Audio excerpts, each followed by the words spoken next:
कुछ लोग मृतक की चीजों को निशानी या याद के तौर पर रख लेते हैं या इस्तेमाल करते हैं।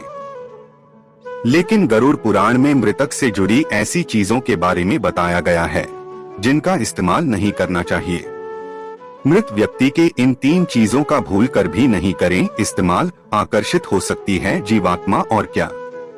मृत्यु से पहले यमराज भी देते हैं ये संकेत, समय रहते ही कर लें इनकी पहचान। गरुड़ पुराण के अनुसार मृत्यु सत्य है, इस बात को सभी जानते हैं। लेकिन मृत्यु के बाद आत्मा का क्या होता है, इसे लेकर दुनिया भर में कई तरह की मान्यताएं हैं। लेकिन सनातन हिंदू धर्म के ग्रंथ गरुड़ पुराण में मृत्यु के बारे में विस्तार पूर्वक वर्णन किया गया है। यह हिंदू धर्म व वैष्णव संप्रदाय का एकमात्र ऐसा ग्रंथ है जिसमें मृत्यु, पाप पुण्य और स्वर्ग नरक का लेखा जोखा मिलता है। मृत्यु पश्चात जीवात्मा का क्या होता है और वह कहाँ जाती है, इसके बारे में हमें कुछ नहीं मालूम होता है। लेकिन जो मृत्यु के बाद पीछे छूट गया हो उसका क्या होगा, यानी मृतक से जुड़ी चीजों का उसकी मृत्यु के बाद क्या होगा, इसे लेकर भी हिंदू समाज में कई तरह की धारणाएं हैं। आमतौर पर लोग परिजन की मृत्यु के बाद उनकी चीजों को याद या फिर निशानी के तौर पर इस्तेमाल करते हैं, तो वहीं कुछ लोग मृतक से जुड़े सामानों को नष्ट कर देते हैं। गरुड़ पुराण में मृत व्यक्ति से जुड़े कुछ चीजों के बारे में बताया गया है जिसका इस्तेमाल भूल कर भी नहीं करना चाहिए। इससे जीवात्मा आकर्षित हो सकती है और नकारात्मकता फैल सकती है। मृतक की इन वस्तुओं का भूल कर भी न करें इस्तेमाल। जेवर या गहने, कहा जाता है कि किसी भी व्यक्ति को अपने गहनों से बहुत अधिक लगाव होता है। यह बात मृतक व्यक्ति की आत्मा पर भी लागू होती है। गरुड़ पुराण के अनुसार जिस व्यक्ति की मृत्यु हो जाती है उसके गहनों का प्रयोग नहीं करना चाहिए। इससे मृतक या जीवात्मा की ऊर्जा उस व्यक्ति के साथ जुड़ जाती है जिसने उसके गहनों को पहना हो। गहनों को आप नए तरीके से बनवाकर इस्तेमाल कर सकते हैं, लेकिन उसी अवस्था में गहनों को पहनने से बचना चाहिए। वहीं यदि मृत व्यक्ति ने अपनी मृत्यु से पहले आपको अपने गहने भेंट स्वरूप दिए हों तो इनका इस्तेमाल आप कर सकते हैं और निशानी के तौर पर भी इसे रख सकते हैं। लेकिन खासकर ऐसे गहने जिससे मृतक को बहुत अधिक लगाव था, उसे भूलकर भी पहनने की गलती न करें। कपड़े, किसी भी व्यक्ति को अपने कपड़ों से बहुत अधिक लगाव होता है। गरुड़ पुराण के अनुसार मृत्यु के बाद भी मृतक की आत्मा संसार का मोह नहीं छोड़ पाती है। ऐसे में उनके कपड़ों का इस्तेमाल करने से आत्मा आकर्षित हो सकती है। इसलिए मृतक के कपड़ों को पहनने से बचना चाहिए। व्यक्ति की मृत्यु के बाद उसके कपड़ों का दान कर देना चाहिए।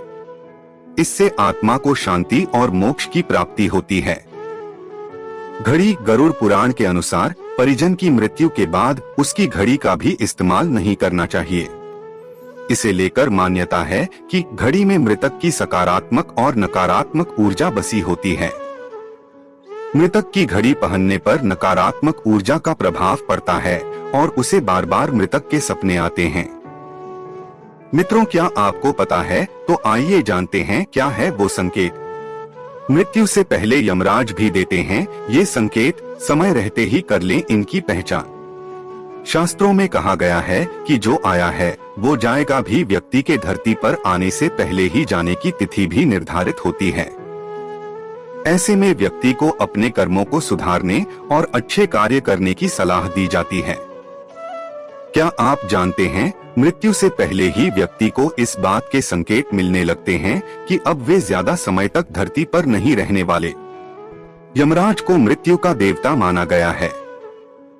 यमराज हर व्यक्ति को मृत्यु से पहले कुछ संकेत देते हैं। अगर मनुष्य इन संकेतों को समझ ले और जानकर अपने कर्मों में सुधार कर ले तो उसे जीवन में सफलता हासिल होती है।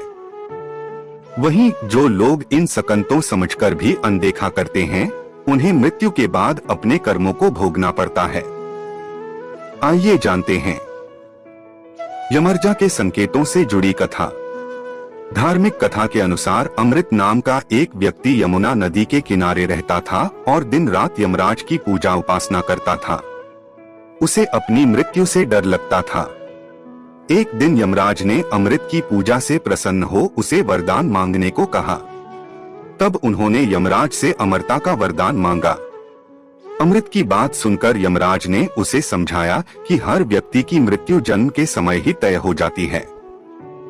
यमराज की ये बात सुनकर अमृत ने कहा कि अगर मृत्यु को टाला नहीं जा सकता तो मुझे बस इतना वर दें कि मृत्यु के आने से पहले मुझे पता चल जाए और मैं अपने परिवार के लिए कुछ व्यवस्था कर सकूं। अमृत की बात सुनकर यमराज ने उसे मृत्यु की पूर्व सूचना का वरदान दे दिया। लेकिन यमराज ने भी अमृत से एक वचन लिया कि ये संकेत मिलते ही वे भी दुनिया से विदा लेने की तैयारी शुरू कर दे। इसके बाद कई साल गुजर गए। अमृत ने यमराज से मिले वर से आश्वस्त होकर सारी पूजा पाठ छोड़ दी और विलासिता का जीवन जीना शुरू कर दिया। अब उसे अपनी मौत की चिंता नहीं होती थी। समय के साथ व्यक्ति के बाल सफेद होने लगे।